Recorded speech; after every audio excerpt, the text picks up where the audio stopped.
My parents reported me to KSBS, claiming I was unfit to care for my own siblings. I found out during Katie's school pickup. An officer handed me a summons as Katie cried. My heart split. Jaime's confused stare cut deeper. That night, I searched our pantry, knowing they sabotaged my custody case.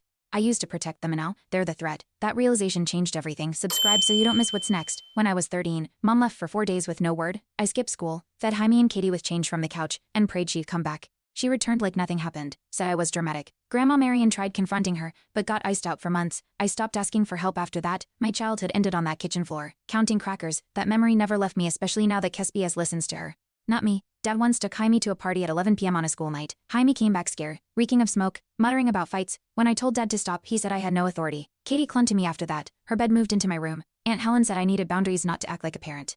But nobody else stepped up. I became what I had to. They only noticed when I fought back. KSBS interviewed me alone. The agent asked why I suddenly wanted full custody. I showed them Jaime's failing grades, Katie's anxiety meds, but the agent frowned at a glossy folder photos of our cluttered kitchen. Submitted anonymously. Dad's doing? Grandma whispered it was Melissa's idea. My stomach dropped. I'd cleaned, cooked, juggled shifts for years. Now a messy counter made me unfit. I walked out shaking, wondering if the system saw effort or optics. Was love not enough? At court mediation, Mom arrived in pearls and tears, claiming I brainwashed the kids. Jaime flinched when she reached for his hand. Katie wouldn't meet her eyes. Dr. Patterson took notes but barely looked at me. I brought Katie's journals, proof of nightmares. Panic, they weren't entered, not objective, the clerk said. Melissa hugged Dad outside, flashing her phone at reporters. I realized I wasn't just up against my parents. I was against their money, image, and rehearsed victimhood. Sarah Donnelly, my ex-best friend, testified for my parents. She said I overreacted as a teen and always needed control. I stared at her, stunned. We used to swap secrets during math class. I helped her through her dad's overdose. Now she sat beside Melissa, all polished and cold. Grandma wouldn't look at me. I clenched Jaime's report card in my lap.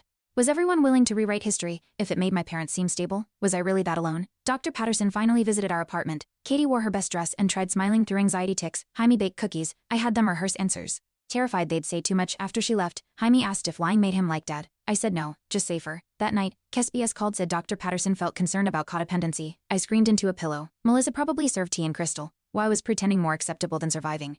How do you win that? Aunt Helen dropped by unannounced, said she just wanted peace, and warned me to settle. Let the courts decide. I asked if she'd raised 3 kids alone at 16 as she didn't answer. Before leaving, she left a brochure for a family harmony seminar. Katie cried when she saw it. Jaime threw it out. I emailed Dr. Patterson that night, attaching Katie's drawings, one of our family, one of herself in chains. Still no reply. Silence felt like betrayal too. The court ordered a surprise KSBS inspection. I was at work.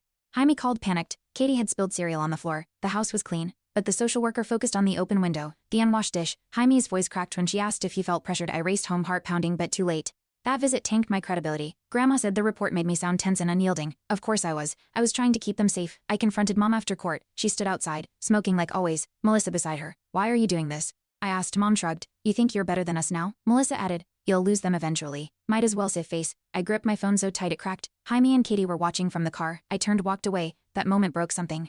I stopped seeing them as family, just threats wrapped in flesh and blood. Katie had a panic attack before her court interview. She couldn't breathe, curled in a ball on the bathroom floor. I held her, whispering calm until her sobs softened. Jaime sat outside the door. Fists clenched. She's 8, he muttered. They don't care. That day, I asked the court to delay the ruling. Denied. I sent photos of Katie's drawings to the court email. No response. Exhausted, I collapsed beside her bed. I didn't know how much more we had left. Grandma Marian called in the middle of the night. I give the court my journals, she said. They won't erase what I saw. My throat tightened. Years of notes, missed birthdays, drunken rants, forgotten pickups. She'd documented it all. I should have done it sooner. She whispered. That morning, my lawyer emailed the court, reopened submissions for final review. For the first time in months, I felt something shift. Maybe silence wasn't the end. Maybe it could become evidence. A school counselor emailed about Jaime. He'd turned in an essay about being raised by my sister. The court copy landed in Dr. Patterson's inbox. That week, KSBS requested a second psychological evaluation. This time, the specialist listened. Katie was calmer. Jaime spoke freely. My heart raced during the session, but they didn't hold back. Their truth wasn't perfect, but it was real. Finally, someone besides me saw what love looked like under fire. Someone believed them. Dr. Patterson requested a private meeting. She apologized for her prior detachment, said the system isn't kind to non-traditional caregivers. She admitted Melissa had attempted to influence her assessment, showed texts. My breath caught. You're not unstable, she said. You're exhausted. Her tone softened. And you're doing better than most. For the first time, I didn't cry. I nodded, held still, because if I moved I'd fall apart. Finally, someone saw me as more than a burden. A folder appeared in my mailbox, anonymous, inside screenshots of Melissa's private messages, bragging about shutting that girl down and getting rid of the KSBS headache. Grandma denied sending it, but Aunt Helen stopped by later, eyes red, and handed me her backup phone. I didn't know it's get this far, she said. My hands shook. It was all their proof of manipulation, threats, even Dr. Patterson's name. I sent everything to my lawyer that night. This wasn't over. The court requested a digital forensic review. Melissa's phone was subpoenaed.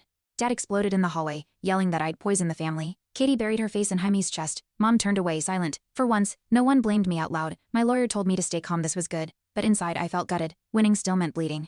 And I weren't sure how much I had left to give, but I wasn't stepping back anymore. SBS filed a formal complaint against Melissa and Dad for obstruction. Grandma testified again, this time publicly. Jaime squeezed my hand through the hearing. Katie sat beside her counselor. Drawing quietly, when the court announced emergency reconsideration of guardianship, I almost collapsed. My knees buckled. My name was finally on the custody form as primary. No final ruling yet, but everything shifted. For the first time, the burden didn't feel invisible. It felt acknowledged, and maybe survivable. Melissa vanished from court appearances. Dad claimed illness, but we later learned she's fled town. Aunt Helen whispered about an internal case-based investigation. The judge sealed parts of the case for child protection. My lawyer said that meant they took it seriously. I still walked on eggshells, but the walls weren't closing in anymore. Katie laughed again. Jaime asked about joining theater. We weren't healed, but we weren't trapped either. That sliver of hope, it was mine. Mom requested supervised visits. I agreed for the kids. Katie stayed silent the whole time. Jaime answered every question with one word. Mom brought cupcakes and framed photos of our childhood. Remember when we were happy? She asked. I didn't respond. That night, Katie asked if she had to go again. Jaime said no. I told them the truth, we had to say now. And that meant something. Even if the past stayed broken, the future didn't have to. A community group reached out offering support for sibling guardians. They saw my GoFundMe. Read the court coverage. One woman cried during our call. I raised my sisters too, she said. They offered a stipend, legal workshops, even therapy. Jaime rolled his eyes at first, but later joined me. Katie drew our family for their flyer. For once, we weren't a case file. We were seen, and maybe being seen was the beginning of being safe. Sarah messaged me an apology. I was scared they'd come after my family too, she wrote. She sent screenshots, Dad and Melissa pressuring her, even threatening her mom's job. My chest tightened. I hadn't realized how far they'd gone. I forwarded the text to my lawyer. Aunt Helen called later, voice trembling. This is bigger than just custody. For the first time, people weren't just whispering behind closed doors, they were standing up, and it wasn't just me anymore. A journalist contacted me anonymously, said she'd been covering family court corruption for years. She'd heard about my case, asked if I'd share details. I hesitated. The kids' safety came first, but she already knew Melissa's full name, her ties to the court psychologist board. I don't need your story, she said. I need your truth. I said yes, not to ruin reputations but to protect futures, ours, others. Finally, it wasn't just survival, it was resistance. The article published with aliases, Sibling versus System, it read. It detailed Kespi's mishandless judicial conflicts and Melissa's pattern of manipulation in prior cases. Comments flooded in, people sharing similar stories, thanking the writer. My inbox filled with offers from therapists, advocates, volunteers. Katie saw the headline and whispered, "That's us." I hugged her. Jaime didn't say much, but his shoulders dropped. We weren't just statistics anymore. Our fight had a name, and it was being heard. The judge announced a formal inquiry into prior custody decisions involving Melissa. A ripple went through the courtroom. My parents' attorney requested a delay denied. Grandma wept. Aunt Helen held her. Jaime squeezed my hand under the table. Katie drew on her notepad. Calm for once. The court wasn't just seeing us. It was seeing the rot behind the curtain. For years, we were told to endure. Now, the system itself had to answer. That changed everything. Dad's job put him on leave after the article. Melissa's license was suspended pending review. Mom stopped returning court calls. She sent one letter, 3 lines saying I'd ruin the family. I read it once, then tore it up, not out of hate, out of clarity. Jaime asked if we'd ever visit her again. I didn't lie. If you want to someday, we'll talk. The past didn't vanish, but the future, we were finally allowed to shape it. At the final review hearing, I sat beside my lawyer, holding Grandma's journal in my lap. The judge recited findings: manipulated reports, unethical influence, prolonged trauma, then permanent guardianship awarded to Thea Langston. Jaime sobbed. Katie ran to me. Aunt Helen clapped quietly. Grandma closed her eyes. My hands trembled. It wasn't just a win, it was a reckoning. Years of silence, cracked open by truth. We weren't broken anymore. We were chosen. And this time, it stuck. After court, Kespius handed me a file, final documentation, medical referrals, a therapist's recommendation. On top, Katie's drawing from months ago, the one with chains. It now had a heart around it, scribbled later in red crayon. You kept it, I asked. The worker nodded. It helped. Jaime said he wanted to frame it. We did. It hangs by the front door now, a reminder of what we survived, of the weight we carried, and who we carried it for. 3 weeks later, we hosted our first dinner as a family. Jaime cooked, Katie made place cards, Aunt Helen brought pie. Grandma laughed, really laughed, for the first time in years. No one mentioned court, or Melissa, or custody. We just ate, talked, and existed. I looked around the table, heartful. We weren't perfect, we weren't healed, but we were safe, we were honest. And for once, that was enough. We built this together, and nobody could undo it. I stood in front of our fridge, pinning Katie's new drawing next to court documents. They didn't match, but they belonged together. Pain and proof, trauma and truth. Jaime watched, then added a no. We made it. My throat tightened. We had, not because someone gave us grace, because we demanded it. The past hadn't vanished, but it didn't control us anymore. We weren't victims, we were a damn force. Katie asked if I ever hated Mom. I paused, then said, I hated what she did. But I don't hate her. She nodded. Fiddling with her bracelet, Jaime chimed in. That's strength, not weakness. I didn't feel strong, just present, honest. They deserve that. Maybe healing wasn't about forgetting, but about choosing who we are, every single day, and I chose to show up for them, for me. One night I opened Grandma's journal.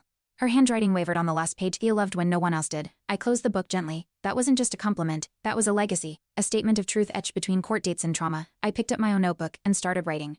Not about pain but about us, because love deserved ink, and so did survival. Dad lost custody rights permanently. Melissa disappeared from court records. Kespius issued a public report citing manipulation and systemic bias. My file was marked closed, permanent guardianship granted. Katie and Jaime framed it next to their school awards. We didn't celebrate revenge, we honored peace. The scars stay, but so did the triumph. And that mattered more than silence ever did. Grandma joined a local advocacy group for caregivers and Helen started mentoring teens.